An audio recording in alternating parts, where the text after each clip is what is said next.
What shall say the tree? What's the tree now? You understand the Ghanaian language? Just a little bit. Small, my brother. Small. How's it going, my brother? Thank you for having me. All right, everything is going on well. Everything You know, smooth, you're looking so good, so fresh, man. Thank you, man. Appreciate it. You look great yourself, my brother. I like Thank you. Well put together, bro. Thank you. I want to find out how many days have you been in Ghana? Couple of days, came in yesterday. Oh, just yesterday? Yeah, this is the second day. Oh, okay. And how's the experience going? I mean, in terms of Ghanaian food. Ghana is Ghana, man. And, you either love it or you hate it. But we choose to love it because it's just awesome. The people are warm. The atmosphere. Okay, FM. The ambience is great. So hey, what is there not to love? Ghana is like my fourth home, actually. The fourth home? Yes. So your first is which country? The second? First is Nigeria, second America, third one Paris, and the fourth one Ghana. Wow. Charlie, the way you speak in English is not like the Nigerian way. Let's change to PG small. I mean, we'll combine, Yeah, we'll go put that like So as you come, you sabi enjoy Ghana food, you enjoy some of. You don't say they get sometime back we at the enter Ghana where I did shoot one and this thing show that time they called Jamaica Scripted. Okay. So that time Virgin Atlantic have been the ambassador, So they close for Nigeria. Can't tell me saying that from only Ghana go to fly come out for different countries. So we moved to Ghana that time. Oh, okay. So we come Ghana at least twice a month that time. So you've been here several times? No. Ghana was my home that time. I've been getting somewhere for Tricycle that time now. Where would they read from? But we don't. After the show finished, we had to go back home. I understand Nadia Buari is your good friend. Yeah, she's a very good friend. Have you got into contact with her since you came? Yeah. We're cool. I know with that type way. I mean, my understanding, my philosophy of life, no be to burn bridges. You understand? I'm very good friends with my exes. Your exes? Yes. Is your ex? Is that new knowledge? We're still good friends. We're adults, you understand? So there's nothing. We're cool, very cool. A wonderful person. I'm a wonderful guy too. So I mean, we need to carry bitterness with it. Only love and happiness we will go with. Do you love Ghana music? Love Ghana music. Ghana music is deep, and especially I like the high life. Oh, yeah, the high life. I like the old folks music. It's very deep, very rhythmic. It's got a certain rich culture behind it. Oh. Yeah, so we it's almost like Ghana as a then, not of course recent times. They set the tone for high life. Oh, okay. Yeah, very culturally deep. So can you dance to the tune of high life? I'm an old soul. I've always been. Now that I'm even getting older, it's becoming. My dad was big time into high life and he was a big fan of Ghanaian music.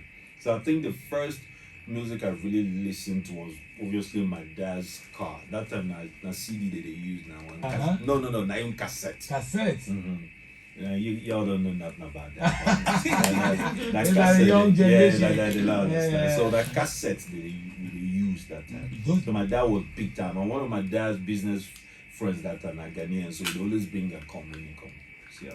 Okay, Ghana, we are blessed with a lot of more high life artists. Do you remember any of them? Back in the day, I can't remember because as a child, the first music that filtered to you and your parents enjoy, now that's what they like. But to begin to remember the name and it's very hard. Yeah, but I wish my dad was around now. For me. But I could see that you love your passion for music.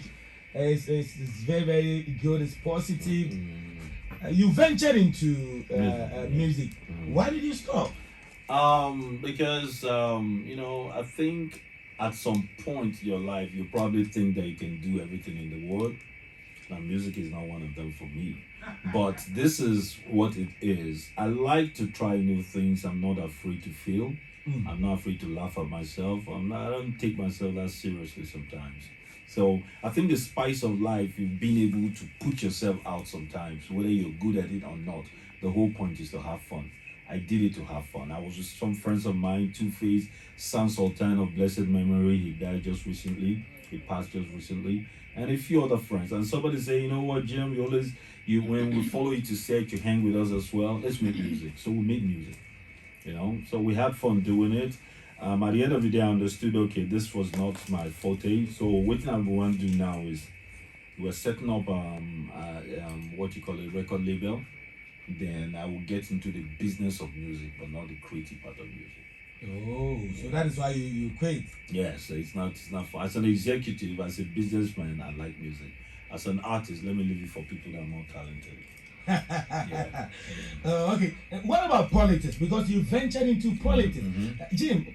The way you dress, your outfit, your outlook, you look like a politician. No, I have more class than politicians. I do. But we have senators, we have the governors. You understand? You look like one of them.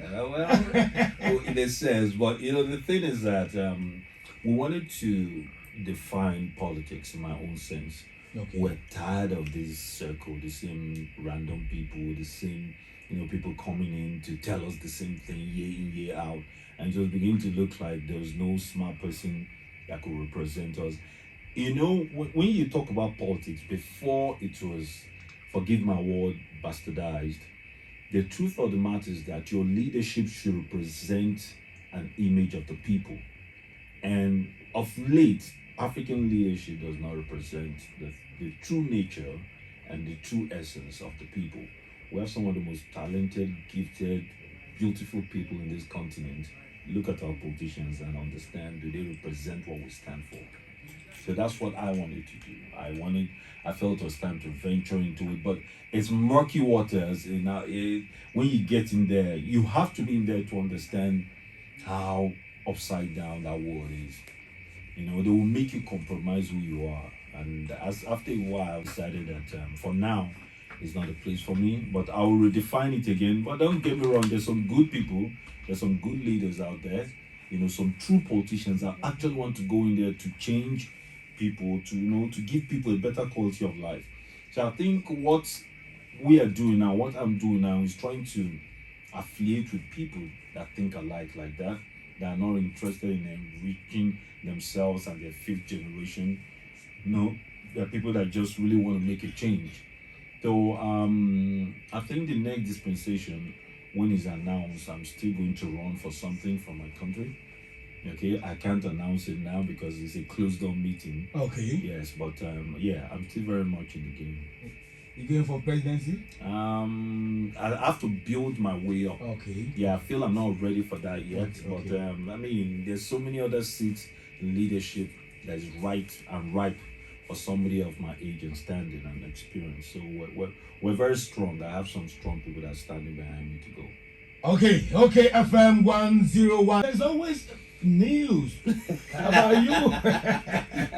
Controversies upon controversies, whether at the airport. I don't know. If you come to Ghana here, one artist that a lot of controversies goes around him is Shatawale. Yes. Are you the Shatawale of Nigeria? Because Nigeria people love you so much. No, I'm not the Shatawale of anything. I'm Jamaica of the world. He's Shatawale of the world as well. We're very defined. He's somebody I love too, but he's nothing like me and I'm nothing like him. We just define certain things. No nonsense person, I don't, if you have to be around me, when I come into your space, okay, I come with respect, I come with decorum, I come with mutual respect. And I expect if somebody is coming to my space, you have to conduct yourself properly. If not, I will have to address it properly. So I think that is one community we have, and the same community with everybody that does not, condone nonsense. Sometimes you're in the public space, people want to take advantage of you because of that, because they feel you cannot, react, in any sense, and they want to take away your fundamental rights. They want to take away your voice, and they want to, demean the very integrity of what you stand for. I don't suffer fools. And it goes to say that sometimes when things go round the wrong way, I make sure that somebody learns the lesson. Okay. Recently, you attacked an influencer. I didn't who wrote a lot about you. That he wanted to know how much you earn because you wear expensive things, your cars, everything about you is expensive. Looking at you, even the shades that you are wearing, it might be very, very expensive. What brand is that? It's Gucci. It's Gucci. Look, it might be very, very expensive. It is expensive. Iyke education. Look at that. So if an influencer want to know how much you earn, why do you attack that person? Well, it's a poor mindset. It takes extreme poverty for you to have that kind of mindset that there's no growth or evolution. I've been working since I was 19 years old, and I came from an average family, so it's not like it's a poor background that I had to, but I understood from day one that I wanted certain projections in life, and I worked for it. Fresh out of school, I know many young men and women, so many of my friends that came out of school and waited 3-4 years, just to enjoy life, understand what they wanted to do, or even went back for their masters. But as soon as I came out, the only thing that I've done in my life is work and make my way in life. So I've been doing it since I was 20, okay? And someone is telling me at this stage in my life that I don't, that is questioning my homes, my lifestyle, my cars, or how I dress. I wasn't dressing like this when I started, I didn't own houses, I didn't own businesses. I worked for it, I designed for it, I've strived for it, and it took me 15, 16, 17 years to create what I have right now. So for somebody to wake up and question that, there's what you call a comical skits where you make memes, you make fun of something, everybody will have a laugh. This guy was very serious, called 4 or 5 of us into that space, and the reason for approaching him was not to do any other thing, but to just to have a conversation. Understand? That was what this whole thing about. And see, I don't understand what it means with this generation with what they call beef. I mean, beef is meat to me. Or what they call pull up. Pull up. You're still talking there on their Instagram space for another 2 years. They're still pulling up. Now, when they do pull up, they're busy yelling. I don't understand all that. The word I come from, if you have a problem with somebody, what I can say behind you, I can say in front of you. So I'll walk up to you and say what I have to say. We're both men. And sometimes we resolve it through our intellectualism, and then sometimes it results in fisticuffs. It's no big deal. After that, we sit down, we'll have a drink, and we talk business, we talk women, we do business. That's what men do. You understand? So I don't understand the generation's hype for staying on some conjured pseudo space and abuse each other from like 10 countries away. I don't get it. Yeah. You understand? So we're two men. He said something, I didn't like it. I pulled up, asked him about it. Something happened. After that, we resolved it. We had a drink. He's going to appear in my next movie. And people are there making a sensational, version of it, but they will never report how it ended. And so that's the thing about the media sometimes. And why should I spend so much energy trying to refute, deny, confirm all that stuff? It's just not how I roll. So we're on top of it. It's really no big deal. It's people have blown it way out of proportion. It's that situation. The only reason I actually stopped answering anything about that situation back home. The only reason I'm taking it is because Ghana, of course, is a different country, so I've not properly addressed the situation. So this is me. Every time any of my friends like yourself ask me, hey, what happened? I have opportunity to tell my side of the story. All right, that is Jimmy for you, for achievement you've been able to achieve using the Nollywood industry. Well, the platform is readily one of the biggest platforms on earth. We're currently the highest training platform establishment as regards film production worldwide. It's known. I've been to countries, I promise you, that had no business knowing a black man. And somebody will say Jamaica when I'm walking through the streets. It astounds me. I've been to Costa Rica and I was just walking and somebody was getting excited, some girl. And I was asking my dad, what's she saying? Why is she being excited? He said, oh, I've seen your movie. So I know it's rich. I know it's worldwide rich. In the Caribbean, it's sheer madness. And many other parts of the world.